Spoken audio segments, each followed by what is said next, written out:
Guys, Ed Walters here. Today I'm going to review the Ping G driver. This is a really nice looking driver with an amazing amount of technology inside it.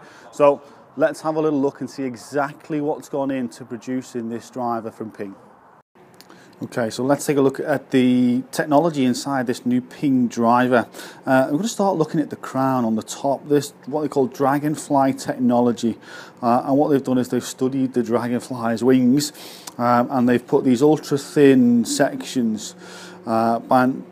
By creating this, they've been able to move 8 grams from the crown and place it in a better position, centre of gravity, so that we can launch the ball high, spin it a little lower, and also create a higher moment of inertia, so its resistance to twist is so much better.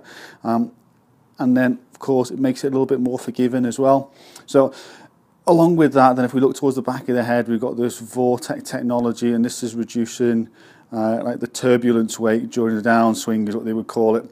So because there's less resistance there, we can get a faster club head speed. So the club head will stay a little bit more stable as well because of this. So forgiveness is a little bit higher, so we can generate some more distance as well. So from there we move into the variable thickness, or the T9S face technology. So it's a very, very high high strength to weight ratio, if I can say that properly, allowing this sort of thin face to increase the ball speed, removing some around about 4 grams back from the face. This helps position the centre of gravity again as low and as back for ideal launch conditions, maximising the forgiveness it gains. So the key to this driver is all about making it easy to use, very forgiving, increasing speed, keeping the ball flight higher. You know, the centre of gravity is probably the lowest and furthest back that they've managed to get it in a driver so far. So it makes it really, really optimal for higher launch, lower spinning as well, which is great. So we can adjust it if we look at the adjustability of it. So to tweak it to your specifications so you get the right launch, so you can adjust the loft up a degree, and down as well using the 5 settings. So we've got a degree either way. And then the turbulators on the crown, so they're reducing the drag going through the impact. So overall we want greater club head speed, higher ball speed off the face, much more stable face through the impact across all swing speeds.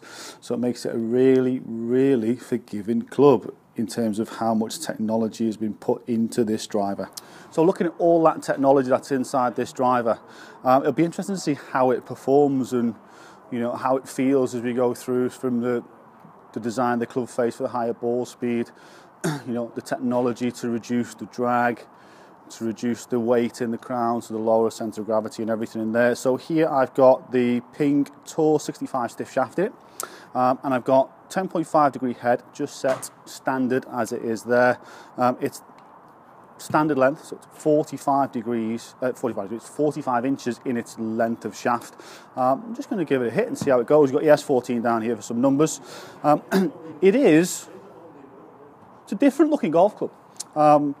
It's a little bit different than the standard Ping club.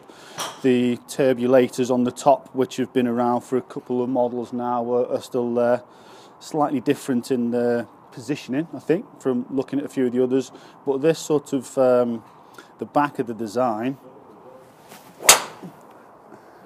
the dragonfly type design of the wings on the back there to help reduce some of the drag and remove some of the weight from the crown is it's an interesting concept. I'm going to say when you sit it behind it, it sits pretty nice. It's not the heaviest feeling of drivers actually. It sort of feels quite well balanced. Sometimes you can feel the weight in the head a little bit more.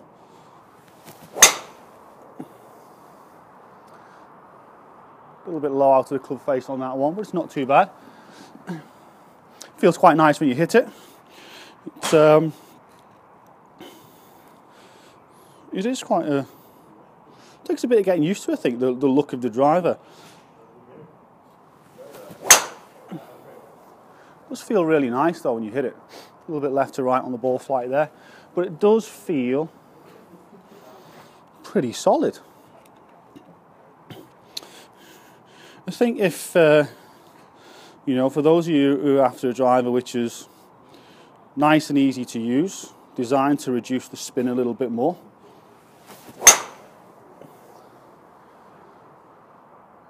maybe with a little bit of an increase in club head speed, if you can get the right shaft in there fitted, again getting the right length so you can get the middle of the club face, could be a great option.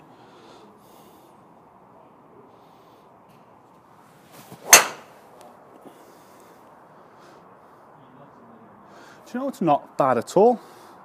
It's definitely, I think for me personally, take a little bit of getting used to the look and the design of it, but you know, it's quite sleek, very, very well balanced throughout shaft and head. So it'll be interesting to see how it performs. So let's take a look at the numbers. Okay, right, so in terms of its performance, it's actually performed okay. Launch angle 14.5 degrees, ball speed coming in at 142.8 miles an hour off a club head speed of 101.6. So smash factor a little bit down on some of the clubs that I've hit, coming in around about 140, 1.41, 1.42. Interesting that the spin rate is above 3,000. Now, the club's design is to move the weight a little bit lower and further back, so that can help reduce the amount of spin. So, you know, I've hit some shots there where the spin has been a little bit lower, sort of under 2.8, 2.9, but you know, the majority have been a little bit over 3,000 revs. So for me personally, head and shaft don't quite match and do what we would like them to do, which again is the key about getting fitted. If you try that head with a different shaft, you never know how the spin rate changes. So definitely worth a look into there. And then the average distance for me there is 276.6 on the carry. So again, you know, not too bad. It's, you know, range balls, so it's not bad at all. So in terms of the overall look of the club, it's a nice looking club. Might take a little bit of getting used to, but we all said that about the change in colour, didn't we, when the white one first came out, and now it's a given the colour of the club head doesn't really matter. So definitely get out there, give it a try it in a few different shafts, and again making sure that you get the right loft to suit you, but you know, give it a go. It's a nice club. I've got to say, it is a nice club. Guys, thanks for watching. If you haven't already subscribed to the channel, it is totally free to do so. Details are in the description below, as are the links for social media. If you want to follow me on social media, links are there as well. Like, share, leave some comments. As always, love to hear what you guys have to say and think. Anything else that you want to see reviewed, just let me know, and I look forward to seeing you guys again next time. Thanks for watching.